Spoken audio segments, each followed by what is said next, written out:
Amateur video posted online shows what is purported to be anti-government protests in Syria. They chant, "People demand the fall of the regime." The video surfaced the same day as reports that the Syrian army shelled residential areas in the country's third largest city. It's a sharp escalation in the attempts to crush a popular revolt against President Bashar Assad. It was incredibly tense. There were police and plainclothes thugs with guns on every corner. Most of the shops were shut. The government buildings were protected by sandbag gun emplacements. Journalists have not been able to move freely in the country, but Martin Fletcher of Britain's The Times has been in Syria's city of Homs.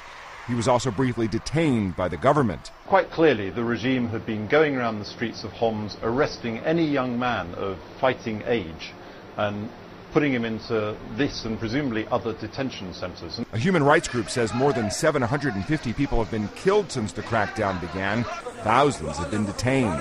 Germany says several European countries are summoning Syrian ambassadors and threatening new sanctions targeting the country's leadership. The EU has imposed sanctions on 13 Syrian leaders, but not Assad. Mr. President, the Syrian people will not bow to tanks. We say to the regime to change course, and to change course now. Assad has said his soldiers and security forces are rooting out armed terrorist groups, and thugs, he says, are behind the violence. Matt Friedman, The Associated Press.